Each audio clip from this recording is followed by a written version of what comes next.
Victoria thought humiliating her in front of a room full of wealthy strangers would protect the reputation she had spent years building. But by the end of the night, nobody in that concert hall could look at Evelyn Harper without first looking inward. Rain shimmered across the streets of downtown Boston as black SUVs lined the curb outside the Whitmore Grand Theater, their headlights reflecting against polished marble columns and tall glass doors glowing gold beneath the winter sky. Inside, crystal chandeliers bathed the lobby in amber light while donors, music professors, and wealthy patrons discussed the city's most anticipated piano recital of the season. The room had its own hard little music. Champagne glasses touching, heels cutting across marble, program pages snapping open and shut. Near the entrance, Victoria Langston stood like a queen guarding her kingdom. Her diamond earrings caught the light every time she turned her head, greeting guests with practiced smiles that never quite reached her eyes. She loved nights like this because they reminded everyone who controlled the room. Then the glass doors opened again, and the atmosphere shifted almost instantly. A quiet woman stepped inside alone. She wore an old gray wool coat damp from the rain, simple leather shoes, and carried a small weathered handbag tucked beneath her arm. A thin silver ring hung from a chain at her throat, half hidden beneath her collar. A few strands of silver blonde hair clung to her face from the cold wind. She looked calm despite the eyes drifting toward her with silent judgment. One man, near the champagne table, frowned, as if someone had walked into the wrong building. Victoria noticed her immediately. Her smile vanished. She stepped forward before the woman could move farther inside. "Ma'am," Victoria said sharply, blocking her path with a manicured hand. "The service entrance is around the back." A few nearby guests laughed under their breath. The woman looked at her quietly. "I'm here for the recital," she said softly. Victoria's expression tightened with amusement. "Of course you are." She reached toward the ticket in the woman's hand and inspected it for several seconds as if expecting it to be fake. "Balcony seating," she said loudly enough for others nearby to hear. "Well, I suppose technically this is valid." More laughter spread through the lobby. The woman simply nodded once. No anger, no embarrassment, just stillness. Victoria handed the ticket back with 2 fingers like she was returning something dirty. "Try not to wander into the donor section," she added with a thin smile. "Security gets nervous." This time the laughter became more open. Even 2 music students near the staircase smirked. But the woman never reacted. Her fingers only brushed the ring beneath her collar once, as if steadying herself before an old wound. Her eyes drifted past Victoria toward the grand piano visible through the theater doors beyond the lobby. Black lacquer beneath soft concert light. Something changed in her expression then. Not sadness, not intimidation. Recognition. Like seeing an old friend after many years apart, and remembering the promise that had kept her away from it. An elderly violinist standing near the coat check suddenly froze mid-conversation as he stared at her face. His brows furrowed. The woman noticed him looking, but before either of them could speak, Victoria gestured impatiently toward the stairs. "Balcony is upstairs." The woman gave a quiet, "Thank you," and began walking toward the theater entrance alone, while whispers followed behind her across the marble floor. And as her footsteps faded into the glowing hallway beyond the lobby, nobody there realized they had just mocked the only person in the building who truly understood what that piano was capable of. The balcony level of the Whitmore Grand Theater overlooked the concert hall like a second world above polished elegance. Below, velvet seats curved around the stage while golden light reflected across the black Steinway at center stage. Evelyn Harper stepped down the narrow aisle of the upper section as guests continued arriving beneath the distant hum of string music drifting through hidden speakers. Most people never looked directly at her, but they noticed her anyway. A woman in a pearl necklace paused as Evelyn passed. 2 younger women near the railing exchanged subtle smirks behind raised champagne glasses. Evelyn simply continued walking without reacting. She reached the final row near the back corner of the balcony and sat down alone beneath a dim wall light. From there, she could see everything. The stage, the audience, the polished piano waiting under the spotlight. Her eyes rested on it for several seconds. Calm, familiar, almost affectionate. Down below, Victoria Langston moved through the orchestra section greeting donors with theatrical warmth. "Tonight will be unforgettable," she kept saying with polished confidence, though every word sounded rehearsed. Daniel Reed was being introduced as one of the most gifted young pianists in America, and Victoria intended to tie his success to her foundation. 3 major donors had warned her that if tonight failed, next year's youth scholarship program would be reduced. She had not told Daniel that. She simply tightened every rehearsal and called it professionalism. Then the lights dimmed. Conversations faded into whispers. A hush rolled gently through the theater as Daniel stepped onto the stage in a black tuxedo, his expression tight beneath the spotlight. Applause filled the room. He bowed politely before sitting at the piano bench. For a moment, the hall became perfectly still. Then his fingers touched the keys. The first movement began beautifully, fast but controlled, elegant but restrained. Daniel's hands moved confidently across the keyboard. Several guests nodded. Victoria smiled from the front row. But high above them in the balcony, Evelyn's expression changed almost invisibly. She tilted her head slightly, listening closer.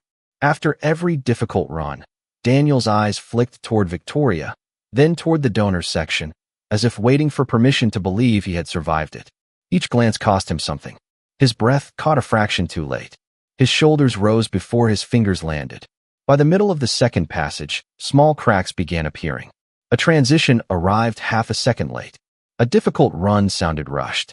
One chord landed harder than intended, echoing sharply through the hall. Most guests barely noticed, but musicians did. An older conductor frowned faintly. Victoria kept smiling, but her fingers tightened around the glossy program in her lap until the foundation logo bent beneath her thumb.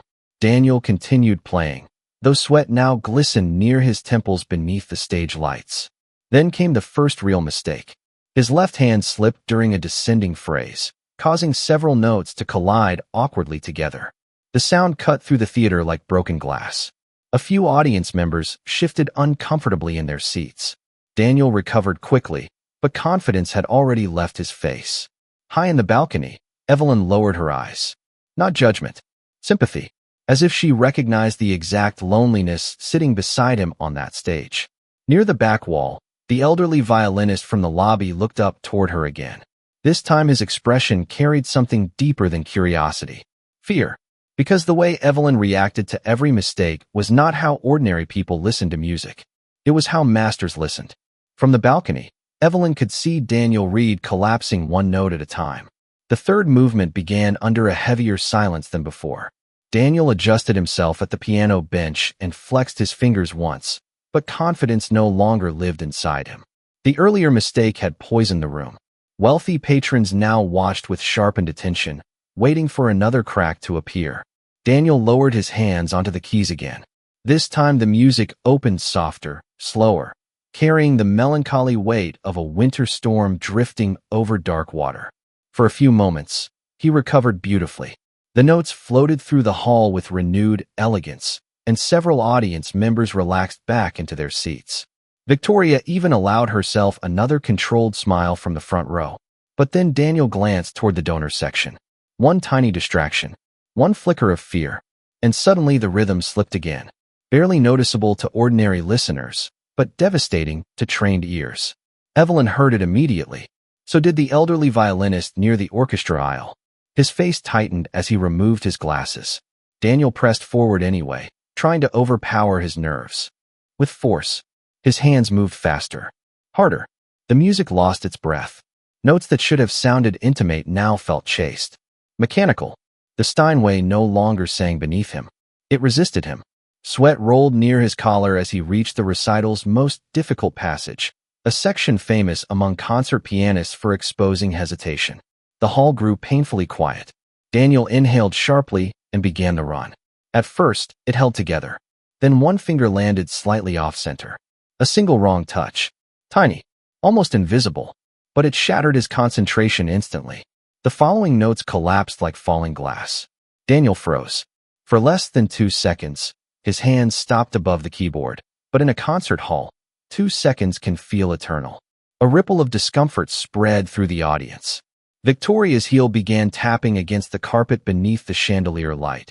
Soft at first, then faster, until the woman beside her glanced down. Daniel forced himself to continue, but now fear had completely taken control. His breathing became shallow. His shoulders stiffened. Every note sounded trapped beneath tension. Then Daniel looked up, just a desperate flicker toward the balcony, as if his body had searched for air before his mind understood why. Across the distance, his eyes found Evelyn beneath the dim wall light. She did not call out. No voice could have crossed that hall without breaking the spell of the performance. Instead, she closed her eyes once and lifted her right hand to the balcony rail. Her index finger tapped the polished wood. 1, 2, a pause, then 3, the exact pulse Daniel had lost. Her lips moved only slightly, more like a breath shaped around memory. Daniel stared for half a second longer, and something in his shoulders loosened. The next chord came late, but it came. Then the next. She was giving him rhythm without taking the music from him. Down below, the elderly violinist stood to his feet. His breathing seemed unsteady now. He stared toward Evelyn with widening eyes, memories returning not as facts, but as sensations. The smell of rosin backstage, the tremble of a bow in his own hand, the impossible quiet that once fell over a hall before a young pianist had even finished her opening phrase. He whispered something under his breath that nobody nearby fully heard except the woman seated beside him. No, it cannot be. Meanwhile, Victoria noticed Daniel looking upward and followed his line of sight toward the balcony. Her expression immediately darkened when she recognized Evelyn sitting alone beneath the dim light. To Victoria, the entire evening already felt dangerously close to humiliation, and somehow the quiet woman she mocked earlier was still there watching every mistake unfold. And for reasons she could not explain, that unsettled her more than the recital itself. Daniel Reed finished the movement with trembling hands, and although the audience applauded politely when the final note faded into the theater ceiling, the sound felt hollow, forced. Thin smiles spread across wealthy faces while whispers immediately replaced the music. Victoria Langston stood from her front row seat and clapped harder than everyone else, trying to overpower the tension spreading through the hall, but even she could feel it slipping away. The recital that was supposed to elevate her reputation was beginning to unravel in front of Boston's most influential donors. Daniel rose from the piano and bowed quickly, though his face had lost all color beneath the stage lights. He avoided looking toward the audience as he stepped behind the velvet curtain for intermission. The second he disappeared backstage, conversations exploded across the theater. He is nervous. Too young for this level. The technique is there, but the control is gone. Up in the balcony, Evelyn remained seated while guests around her stood to socialize. Nobody spoke to her, yet several people now glanced toward her after noticing Daniel repeatedly looking up in her direction. Near the staircase, the elderly violinist approached her row with hesitant steps. His breathing appeared uneven, as though he were walking toward a memory he no longer trusted. He stopped several feet away and stared at Evelyn beneath the dim balcony light. "Excuse me," he said softly. "Have we met before?" Evelyn looked up calmly. "I do not believe so." But the old musician did not move. His eyes searched her face carefully. "I heard someone whispering the corrections during the Liszt passage." Evelyn lowered her gaze slightly. Her thumb found the ring at her throat again. "Old habits," she said. The violinist's throat tightened. "Liszt." She knew instantly which composer Daniel had struggled through without seeing the program booklet. Ordinary listeners would not have recognized the difference between nerves and collapse. She had. The old man sat down one row behind her, unable to stop staring.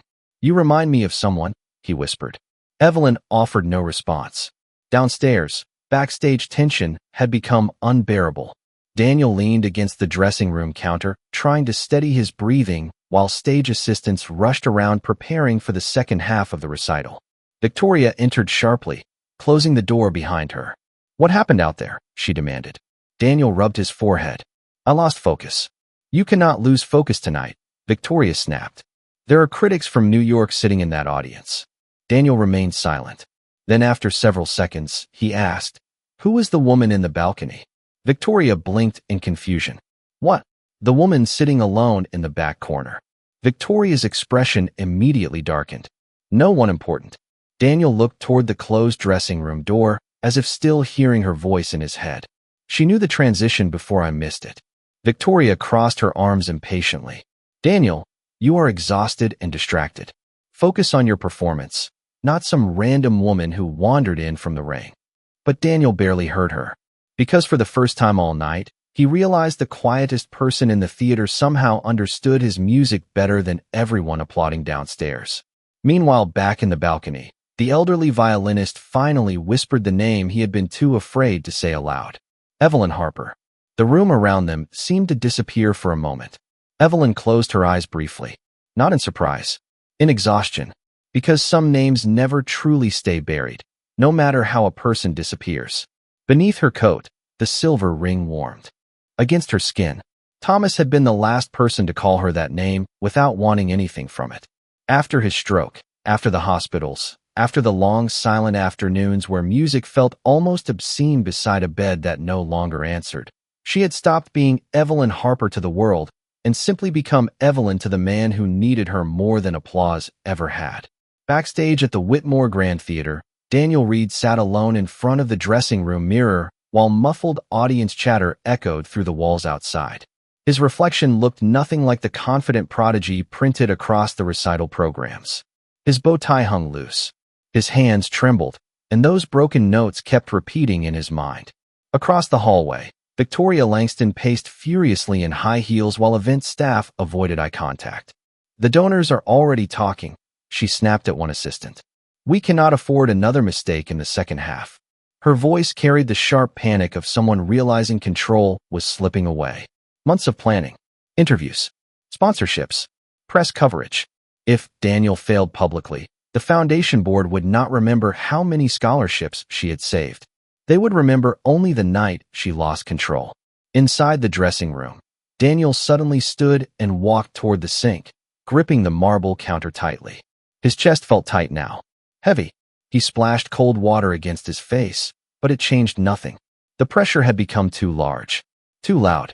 On the counter beside him lay the printed program with his face on the cover and Victoria's foundation seal beneath his name.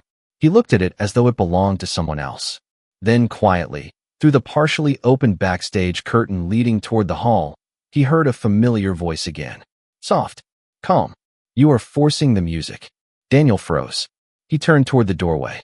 Evelyn stood there beneath the dim backstage light, still wearing her old gray coat, her expression gentle but steady, one hand resting lightly over the ring at her throat. For a second, neither of them spoke. The audience noise faded. "You should not be back here," Daniel finally said weakly. Evelyn glanced toward the stage. "Neither should panic." Daniel let out a nervous breath that almost sounded like a laugh. "Easy for you to say." "No," Evelyn replied quietly. "Not easy." Her eyes lowered for a second to the ring, then returned to him. "I walked away from rooms louder than this because someone I loved needed me to hear a different kind of silence. Do not mistake calm for a life without fear." Something about the way she said it stilled the room. Daniel studied her face. There was no judgment, no superiority, only understanding earned through pain. Before he could speak again, Victoria appeared in the hallway and stopped cold the second she saw Evelyn backstage. "What is she doing in here?" she demanded sharply. Evelyn remained calm. "He needs a moment." Victoria stared at her in disbelief. "And now you are giving performance advice?" Daniel looked down silently, exhausted by all of it. Victoria stepped closer, lowering her voice with cruel politeness. "Listen carefully. This evening is for artists and patrons, not random women wandering in from the street pretending to understand professional music." The hallway grew quiet. Staff members avoided looking directly at Evelyn, but she never reacted emotionally. She only looked toward Daniel again. "Music is not about fear," she said softly. "The audience can hear when you stop trusting yourself." Daniel swallowed hard, because deep down, he knew she was right. Victoria gave a short laugh filled with irritation. "Please." Everyone suddenly becomes an expert around a piano. Then she turned toward Daniel with forced composure. 5 minutes until the final performance. But Daniel did not move. His breathing had become uneven again. Worse now. He pressed one hand against the edge of the counter as the color drained from his face. Victoria's expression shifted immediately. "Daniel." He tried to answer, but the words caught in his throat. Panic had finally taken complete control. One stage manager rushed forward nervously, while another looked toward the audience entrance in alarm. And in the middle of that growing chaos, Evelyn Harper remained the only calm person in the entire hallway. Backstage at the Whitmore Grand Theater, Nobody seemed to know what to do. Daniel Reed sat against the dressing room counter, trying to control his breathing while stage assistants exchanged nervous looks in the hallway. The muffled audience beyond the curtains grew heavier with every second. Wealthy donors checked their watches, and impatience had already begun replacing admiration. Victoria stood near the doorway, one hand pressed flat against the frame. The program in her other hand had folded into a sharp crease. "Get him water," she ordered. "Call the physician downstairs." But Daniel barely reacted. His hand still trembled uncontrollably.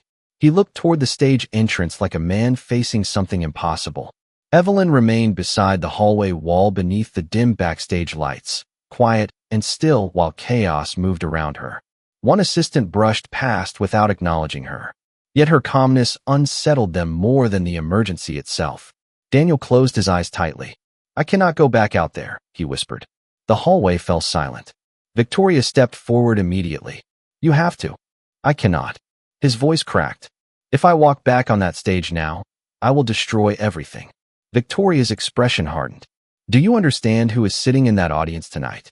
Daniel lowered his head into his hands. "That is exactly the problem." Nobody spoke after that. The silence stretching through the backstage corridor felt painfully loud. Then Evelyn finally moved. Slowly, she stepped toward Daniel and knelt slightly beside him, her voice calm enough to cut through the panic surrounding them. "Listen to me," she said softly. "You do not owe perfection to anyone in that room." Daniel looked at her with exhausted eyes. "You do not understand." Evelyn held his gaze steadily. "I understand more than you think." Something in her tone made him pause. "Experience, not ego." Victoria crossed her arms sharply. "This is ridiculous." She looked toward the stage manager. "We are delaying the program because of a stranger giving advice backstage." Evelyn stood slowly. "He can't breathe." Victoria laughed once in disbelief. "And what exactly are you planning to do about it?" Evelyn's expression never changed. "Finish the piece." The hallway went still. Victoria stared at Evelyn, then gave a cold smile. "You," she said quietly, "you think you can walk onto that stage and perform one of the most difficult piano finales in the repertoire?" A few staff members hid uncomfortable smiles. Evelyn did not react. "Yes," she answered simply. Victoria shook her head in disbelief. "This is not some hotel lobby piano." Her voice sharpened. "There are critics out there. Conductors. Conservatory directors." Evelyn glanced calmly toward the stage entrance where concert light spilled across the floor. Then they should recognize the music. For the first time that evening, Victoria could not answer. Something about Evelyn's certainty unsettled her. Not arrogance. Worse, calm certainty. Behind them, the elderly violinist appeared at the end of the hallway, breathless. His eyes locked onto Evelyn. He whispered to Victoria, "Do you even know who you are talking to?" Victoria frowned. Apparently someone delusional. But the old musician shook his head slowly, almost in awe. "No," he said quietly. "That woman used to make Carnegie Hall stand still." The backstage hallway remained frozen after the elderly violinist spoke Evelyn Harper's name aloud. Several assistants stared in confusion while Victoria stood motionless, trying to decide whether the old musician had lost his mind. Daniel lifted his head. "Evelyn Harper?" he whispered. The violinist nodded once without taking his eyes off her. "No," he said, his voice unsteady. "You do not understand. Carnegie Hall. That night, she touched the first keys and the orchestra behind her forgot how to breathe. We all did." He swallowed, still looking at Evelyn as if the years had folded in half. Then she disappeared before the world could turn her name into something to sell. The hallway fell silent again. Victoria let out a small laugh, but this time it sounded uncertain. "That is impossible." The old man looked at her sharply. "Only if you stopped paying attention to music after magazines told you who mattered." Daniel stared at Evelyn with widening eyes. Suddenly everything made sense. The silent pulse. From the balcony rail. The calmness. The way she seemed to hear mistakes before they fully arrived. Evelyn lowered her gaze briefly, almost uncomfortable with the attention now surrounding her. "That was a long time ago," she said softly. But the old violinist shook his head. "Greatness does not disappear." Out in the theater, restless murmurs spread as the delay stretched. Programs rustled. One critic checked his watch. Victoria could feel the entire evening slipping through her fingers. Then Daniel suddenly spoke. "Let her play." Victoria turned toward him immediately. "Absolutely not." I cannot go back out there, Daniel admitted quietly. But she can. Victoria stared at him in disbelief. Do you understand what kind of disaster this would become? Evelyn finally looked toward her, then announced the program change honestly. Victoria's expression hardened again. You expect me to send a woman nobody recognizes onto that stage in front of Boston's most influential patrons? The old violinist answered before Evelyn could speak. Because they only read the names printed on paper. For several seconds, nobody moved. Then impatient applause rose beyond the curtain. They were waiting. Victoria closed her eyes briefly as panic and pride fought inside her. Finally, she exhaled sharply. Fine. The word came out cold and reluctant. If this humiliates us, you leave immediately afterward. Evelyn simply nodded once. No anger. No triumph. Just quiet acceptance. A stage assistant hurried toward the theater entrance while Daniel stepped aside, still stunned. Evelyn removed her old gray coat carefully and folded it over the back of a chair. Beneath it she wore a simple black dress untouched by luxury or fashion labels.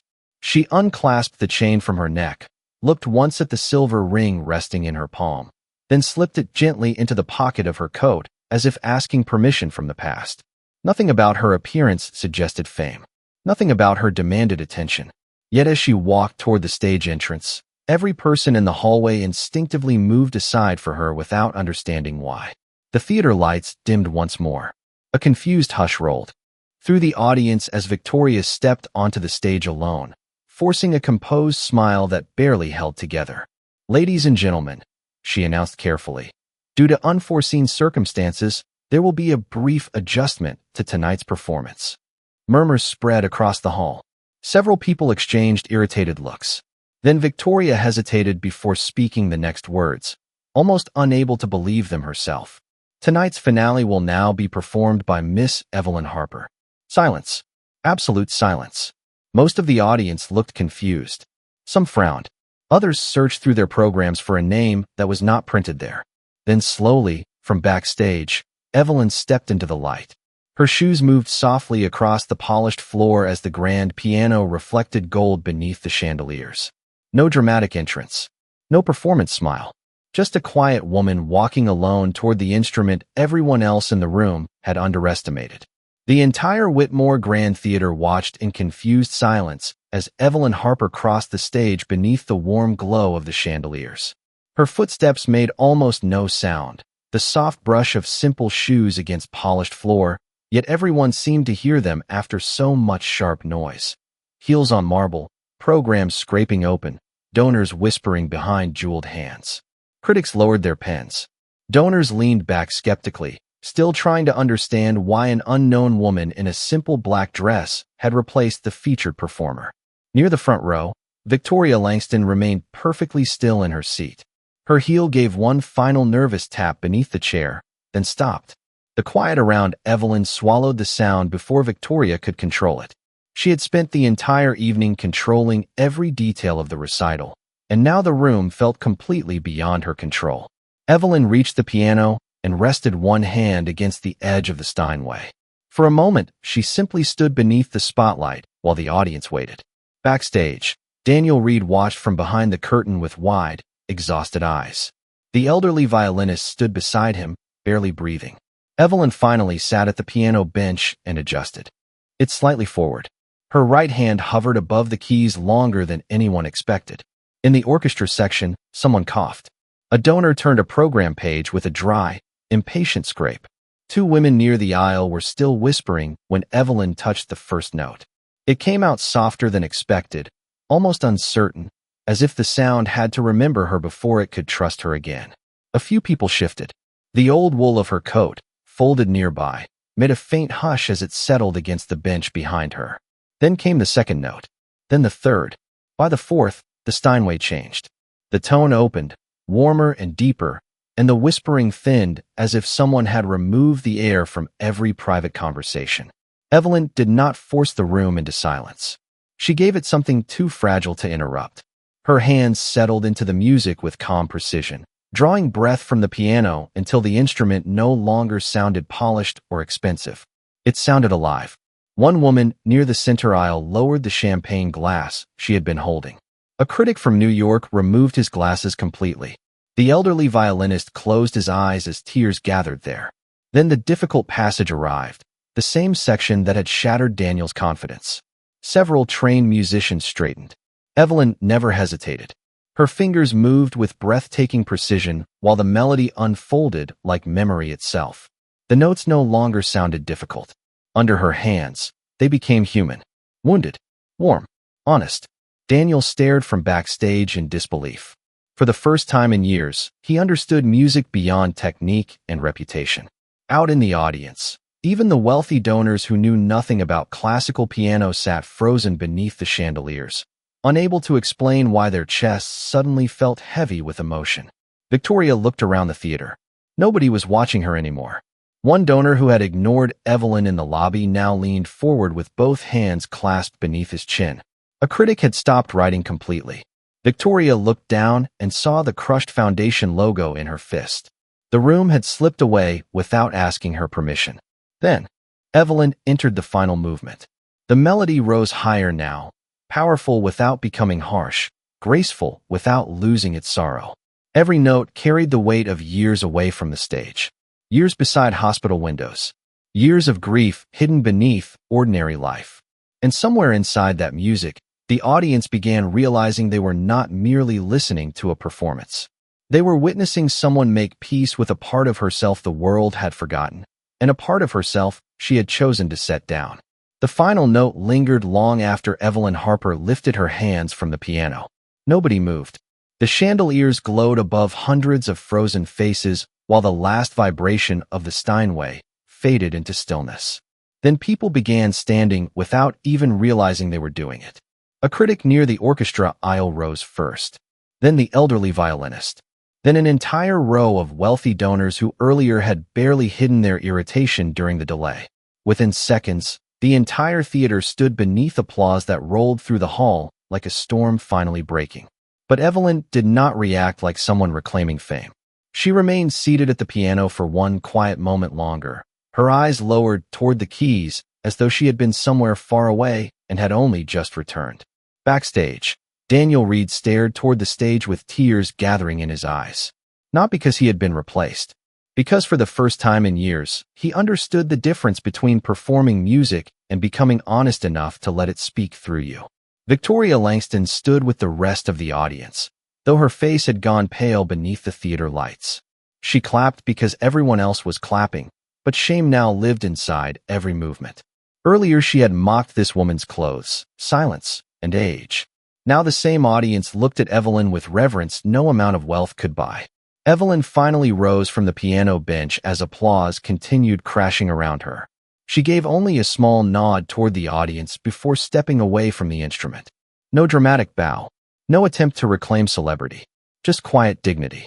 Then from somewhere near the front rows, a voice suddenly called out, "Where have you been all these years?" The theater quieted again. Evelyn paused beneath the spotlight. For a moment, she seemed unsure whether to answer at all. Her hand moved toward the pocket of her coat, where the ring waited. "I was keeping a promise," she said softly. She did not explain further. Somehow that was enough. The elderly violinist lowered his head. Daniel stepped onto the stage from backstage, no longer looking ashamed. He walked directly toward Evelyn and stopped beside her beneath the lights. "Thank you," he whispered. Evelyn smiled faintly. "You already had the talent," she replied. "You only forgot to trust it." Daniel nodded silently, carrying those words like something sacred. Evelyn looked at the marked score in his hand, took the pencil tucked behind his ear, and wrote a single line in the margin before returning it to him. "Do not play to be chosen. Play because you are already listening." Then Victoria stepped toward the aisle, as if some public gesture might still repair the shape of the evening. Her high heels echoed once against the polished floor, then stopped. Evelyn was already walking past the front row with her old gray coat folded over one arm. Victoria opened her mouth. For a second, it looked as if she might apologize, or defend herself, or turn the moment into another polished sentence for the donors watching her. Nothing came out. Her throat moved once. Her fingers smoothed the wrinkled program in her hand, but the crease across the foundation logo would not disappear. Evelyn looked at her, not cruelly, not triumphantly, and gave the smallest nod. It was not forgiveness. It was not punishment. It was the quiet acknowledgement that Victoria had finally understood something too late. Then Evelyn continued toward the aisle.